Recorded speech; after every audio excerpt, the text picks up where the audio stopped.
Kuri uyu wa gatandatu tariki ya 31 Ukuboza 2022 Papa Benedicto wa 16 yitabye Imana. Papa Benedicto wa 16 yabaye umushumba wa Kiliziya Gatolika kuwa 19 Mata 2005, abaye umushumba 265 wa Kiliziya Gatolika kuva kuri Petero wabaye umushumba wa Kiliziya Gatolika kuva muri 32 kugeza muri 67. Yagiye hasimbuye Papa Yohani Paulo wa kabiri, icyo gihe Kardinali Joseph Ratzinger yatorewe kuba umwepiskopi wa Roma, bituma aba papa. Kuva Kiliziya Gatolika yabaho imaze kugira abashumba 266. Amazina y'atara y'ubupapa ni Joseph Aloysius Ratzinger, ni umudage wavutse ku 16 Mata 1927, akaba yaranahise abatizwa. Yavutse ari umuhererezi mu bana batandatu. Papa we yari umupolisi, mama we akaba yari umutetsi mu mahoteli. Yakuze akunda Imana nubwo mu Budage abakristo bahohoterwaga cyane, nubwo yahoraga abona ukuntu abapadiri bakubitwaga n'abanazi imbere y'uko basoma misa, ntago byamukuyemo umuhamagaro wo kuzaba umusaseridoti. Mu 1939 yatangiye urugendo rwe rwo kwiyegurira Imana. Mu 1941 we hamwe n'abandi baseminari bategetswe kujya mu ngabo z'igihugu kugeza ubwo yasezeye kuri izi nshingano mu mwaka wa 1945. Mu kiganiro yagiranye n'ikinyamakuru cyitwa Time mu 1993 yavuze ko mu ntambara ya kabiri y'isi yaje gufatwa n'ingabo za Amerika mu mpera y'intambara, akaba yarabaye imfungwa y'intambara mu gihe cy'amezi atari make. Yasubiye mu seminari mu mpera z'1945, akaba yaraje guhabwa isakramento ry'ubusaseridoti mu 1951. Nyuma y'uko uwo musaseridoti yaje gukomeza amashuri, nyuma y'imyaka 2 yabonye impamyabumenyi y'ikirenga ayikuye muri kaminuza ya Munich, bituma yigisha mu makaminuza atandukanye.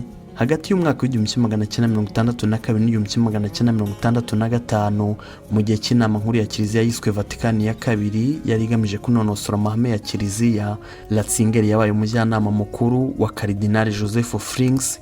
Ku myaka 50 yatorewe kuba archiepiscopi wa Munich na Freising, gusa nyuma y'amezi 3 yonyine yatorewe kuba Kardinali na Papa Paulo wa kane. Nyuma y'imirimo itandukanye myiza yakoze, mu mwaka wa 2005 yasigaranye inkoni y'ubushumba bwa Kiliziya Gatolika, nuko afata izina rya Papa Benedicto wa 16 aba umusimbura w'intumwa Petero. Kuwa 28 Gashyantare mu 2013 yaje kwegura kuba umushumba wa Kiliziya Gatolika ku isi, inkoni y'ubushumba isigarana Papa Francis. Yatabarutse ku munsi wa nyuma usoza umwaka wa 2022, yatabarutse afite imyaka 95. Imana imuhe iruhuko ridashira. Umuhango wo gushyingura Papa ubera muri Bazilika ya Mutagatifu Petero iri Vatikani, hanyuma Papa agashyingurwa mu buvumo buri muri iyo Bazilika. Nk'umwe mu bakoze ibikomeye, Papa Benedicto wa 16 hari amasomo yatanze yafasha buri umwe, tukaba tugiye kureba ku nama yatanze. Yaravuze ati niwizera Imana, ibibazo byose waba uri gucamo uko byaba bikugoye kose uzabona inzira. Yaravuze ati ukuri ntabwo kugenwa n'amajwi menshi y'abatoye, ukuri ni ukuri kandi guca mu ziko ntigushye. Icyenda bakomeza ko ikintu ari cyo, umwe akemeza ko atari cyo, n'ibyo kintu atari cyo ntabwo kizaba cyo ngo nuko benshi bemeje ko ari cyo, kuko ukuri ari ukuri kutagenwa n'ingano y'abemeje ko ari ukuri cyangwa atari ukuri. Papa Benedicto wa 16 yaravuze ati si nibyo yaguha umutuzo, gusa we ntabwo wemerewe gutuza, ugomba kuba igitangaza n'umunyabigwi, bityo wikwituriza hatana. Yaravuze ati urukundo nicyo kintu cyabasha guhindura umutima w'umuntu, bityo dukundane, ukunde mugenzi wawe nk'uko wikunda. Yaravuze ati buri wese yabayeho aturutse mu bitekerezo by'Imana yamuremye imukunze, kandi buri wese n'uw'agaciro ku isi. Yaravuze ati ujye ukora ku buryo buri wese akubonamo umutima mwiza, aho yaba aturuka hose ajya kubonamo umutima mwiza. Yaravuze ati ujye ukora ku buryo umuntu uwo ari we wese aho yaba aturuka hose akubonamo umutima mwiza, bityo jya wereka bose umutima mwiza. Papa Benedicto wa 16 yaravuze ati umusaraba twibutsa ko nta rukundo nyakuri rubaho hatabaye kubabara, nta mpano ibaho hatabayeho kwigomwa. Kandi yaravuze ati nitwakira urukundo rwa Kristo mu mitima yacu tuzahindura iyi si, kuko urukundo rwa Kristo rutagira uburyarya.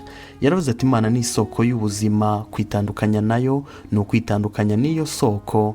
Yaravuze kandi ati nibyo twagwa, gusa birangira tuguye mu biganza by'Uwiteka, kandi ibiganza bye ni byiza. Yaravuze kandi atufite icyizere abaho neza, rero icyizere kiyobora intambwe za buri umwe.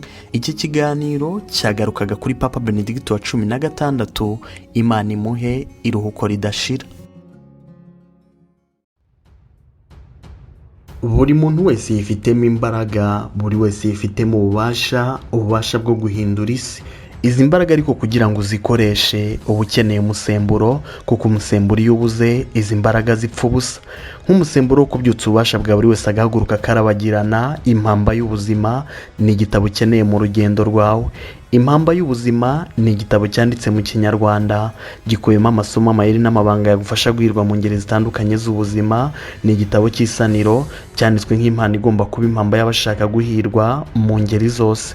Iki gitabo wakibona mu buryo bw'ikoranabuhanga cyangwa se ukakibona giprintinze. Twandikire kuri WhatsApp 0781864038 cyangwa twandikire kuri email ariyo isaniro@gmail.com cyangwa udusure kuri wa eshatu isaniro.com.